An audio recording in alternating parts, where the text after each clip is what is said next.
अस्सलाम वालेकुम वरहमतुल्लाहि वबरकातुहू। दोस्तों आउं अली हसन अब्बासी अवां जे करे मुंहिंजो चैनल पहिरियों दफ़ो ॾिसी ऐं ॿुधी रहिया आहियो त बराए महिरबानी मुंहिंजे चैनल खे सब्सक्राइब कंदा, बेल आइकन खे क्लिक कंदा ऐं जेकॾहिं मुंहिंजी ऑडियो पसंदि अचे त उनखे लाइक कंदा ऐं कमेंट बॉक्स में पंहिंजी राय खां आगाह कंदा।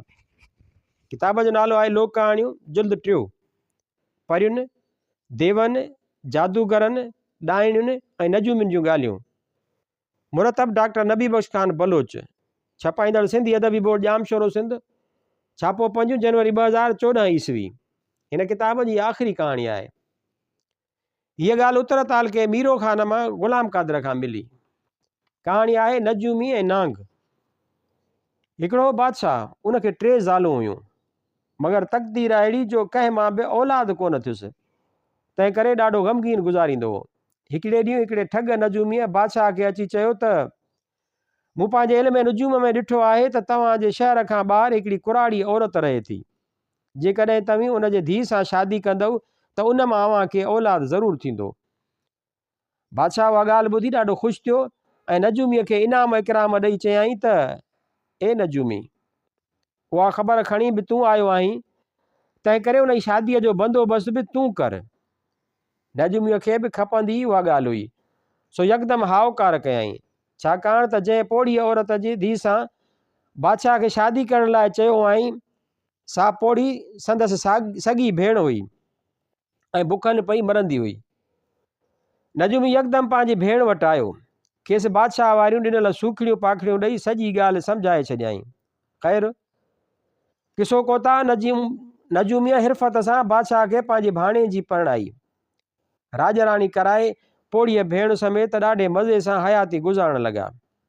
कुझु वक़्तु गुज़रण खां पोइ नजूमीअ भेण खे चयो त तूं शहर में पढ़ो घुमराए त बादशाह जे घर उम्मीदवारी आहे।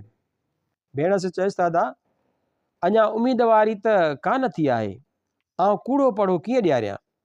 नजूमीअ वरंदी ॾिनी त उन जो बंदोबस्तु आउं पाण ई कंदुसि, तूं को बि ख़्यालु न कर। आख़िरकार पोड़ी बादशाह खे चई अहिड़ो पढ़ो ॾियारियो ऐं बादशाह उन ॾींहुं ॾाढो ख़ैर ख़ैरात कयो।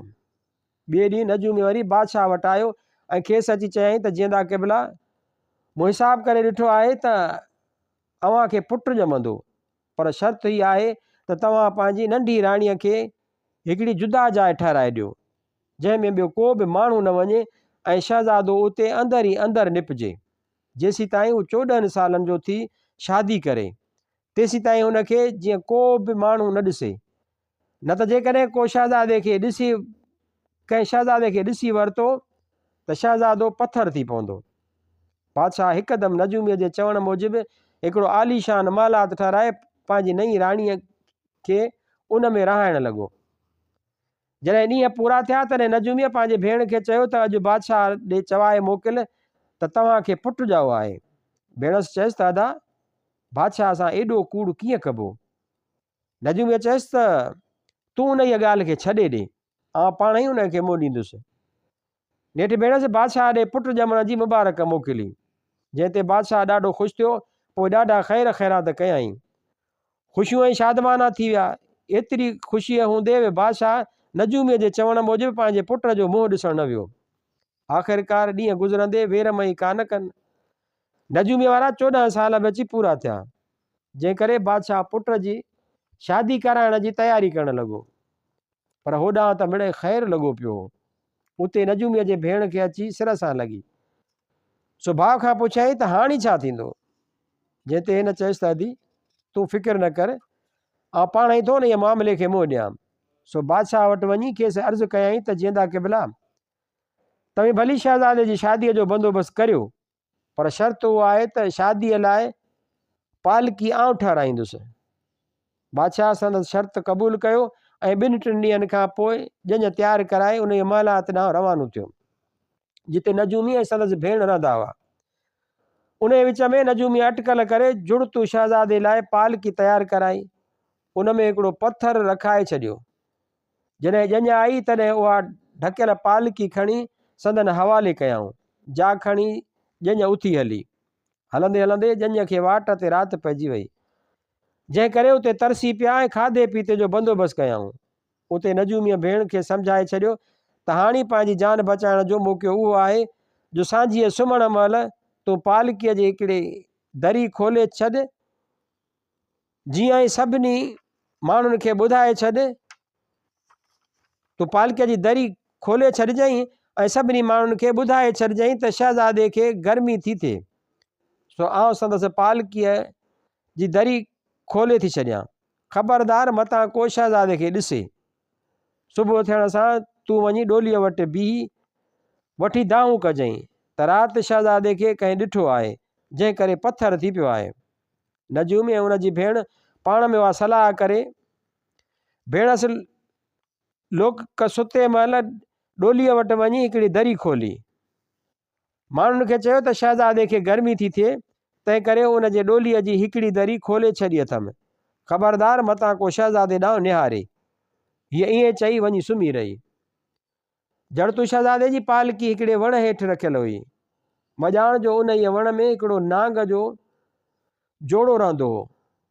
सो नांग नांगण खे सॾे चयो त सुबुह जो उहा कुराड़ी रन डोलीअ वटि अची दाहूं कंदी त शहज़ादे खे राति कंहिं ॾिसी वरितो आहे, सो शहज़ादो पथर थी वियो आहे।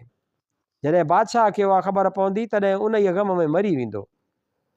नांगण पुछियुसि त भला पोइ बादशाह जे बचाव जी का रिथ ॾिसण में अचई थी? नांग चयो त जेकॾहिं तूं मूंखे हिकिड़े महीने जी मोकल ॾीं त आउं डोलीअ में शहज़ादो थी वञी वेही रहां। नांगण चयो त देरि न कर। आख़िरकार नांग लही हिकिड़े सुहिणे शहज़ादे जो रूप वठी डोलीअ में वेही रहियो। सुबुह थियो त कुराड़ी रन बि दाह करण जे इरादे सां पालकीअ वटि आई।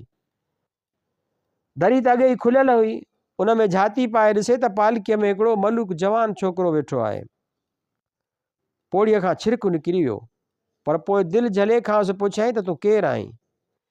जंहिं ते हिन वरंदी ॾिनसि त आउं घोटु आहियां। उते पोड़ीअ बि घणी माठ कई। ख़ैर किसो कोता जंहिंजे ख़ैर सां रवानी थी अची कुंवार जे दर ते लथी। शादी बि ख़ैर सां थी गुज़री। बादशाह जो हेतिरी मुदत खां पंहिंजे पुट जे ॾिसण लाइ सिकियो पए, सो बि वॾी हुब मां अची नांग शहज़ादे खे गले लाइ मिलियो ऐं ॾाढो ख़ुशि थियो। पोइ खेसि परणाए वठी अची पंहिंजे मुल्क पहुतो।